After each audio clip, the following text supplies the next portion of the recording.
board of directors. Thanks, Claudia. Uh-huh.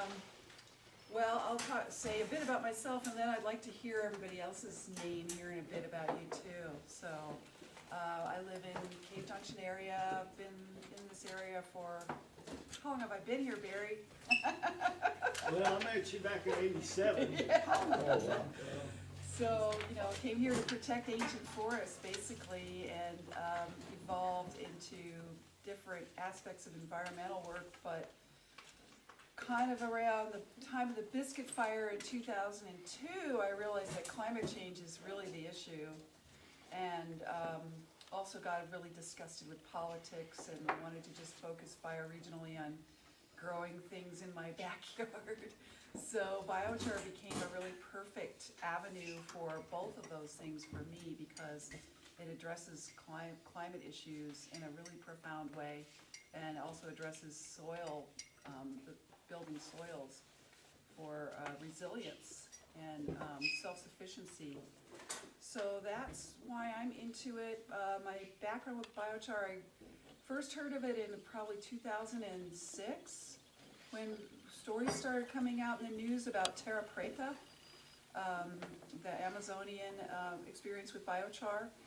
And I was working as a reporter at that time and a writer, and so I started just investigating it and writing stories about it for online news sources and other magazines. And then in 2008, I got hired by the International Biochar Initiative, which was the group that was kind of championing or advocating for biochar. It was mostly a bunch of academic soil scientists who've been studying it.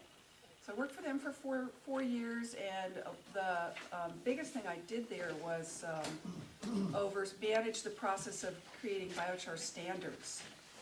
So also, by way of background, my degree is in mechanical engineering, so I have a pretty solid technical background in thermal sciences and engineering in general. So I managed the process of creating that standards document, and we did it really similar to the way ASTM or ISO, if you know about those standards bodies. So it was really interesting. I learned a lot in that process. And then a couple years ago, I went out on my own as a consultant, and I worked for some of the bigger biochar production companies, consulting with them on biochar science. So that's what I do. I also really love to bring this, teach these methods and these ideas to small farmers and gardeners everywhere, because I think that's where the biochar sort of revolution is really going to be happening, because biochar is something really anybody can do. That's one of the most exciting things about it.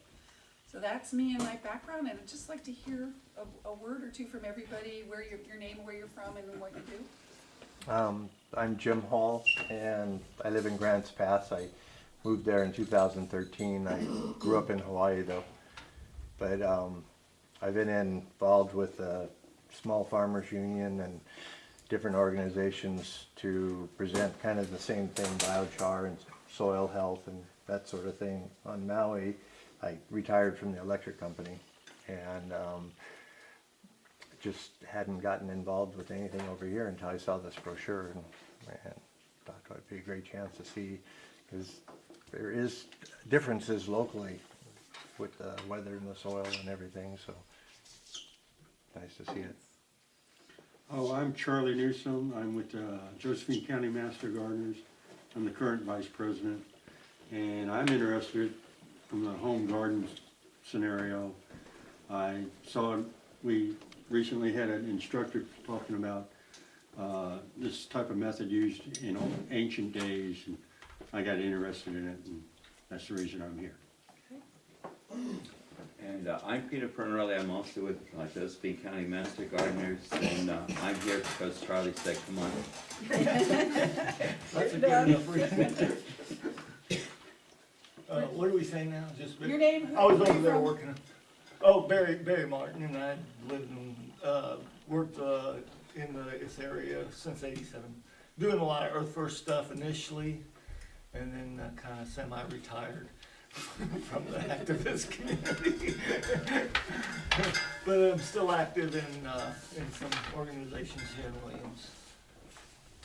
So back here, Oh, I'm Don Jandel. I'm also a master gardener. And I retired up here about 10 years ago to Williams. And I'm interested, well, from the garden perspective of how to make our gardens better, and also how, in terms of how you use it in restoration activities. My name's Daniel, and I live here in Williams. I grew up in the Willamette Valley, and been small farming, gardening on and off for a while, for a few years, and I'm interested in discovering better ways to live more sustainably and to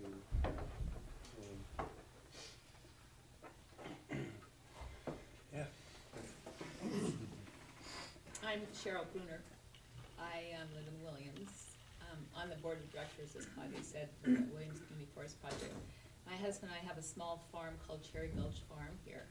And so biochar is a useful thing for us in our farm.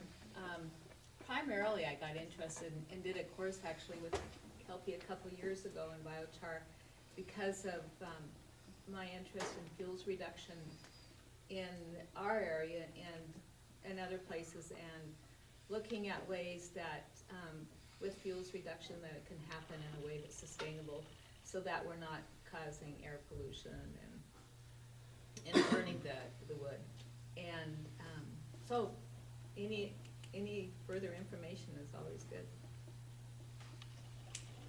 Claudia, I agree with Cheryl on everything she said.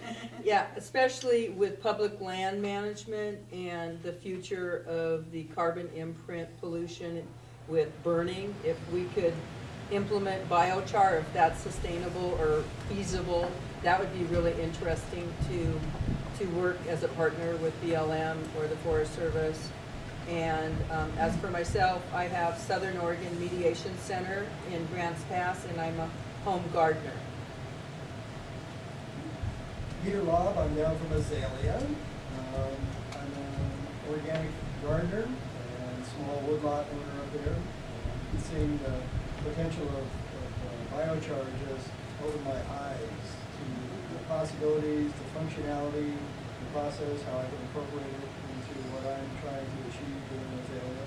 Plus the fact of all the local strip logging going on up there, clear cutting and such, and then what they do with the slash afterwards is just a shame. So I see this as a potential for raising awareness and possibly creating a whole new business. So that's why I'm here. My name is Josh Weber, and I live here in Williams, on Williams Creek, and I'm involved with trees and fire on a daily basis, running my own small business. And so I'm looking forward to learning some new methods of ways to apply fire to the landscape and make use of all the resources that the forest provides for us. I'm Janice Bogdanovich, and I live here in Williams. I've lived here for 23 years, and I'm on the board of the Williams Community Forest Project. And I just want to learn more.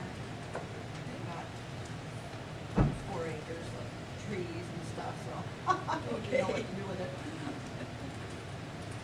Michael Burns, from Central Point. oh, hi, Michael. I moved here about almost 3 years ago, and so I'm just trying to learn everything I can about small farming, organic gardening, anything to make soils better and better food. Great. Yeah, we talked to the phone, and so good to know who you are. Get this warmed up. If people in the back row want to move up forward, you can, because if We're gonna turn the furnace off because of the Okay, I'll noise. speak as loud as I can, but. That furnace is pretty noisy. Okay, so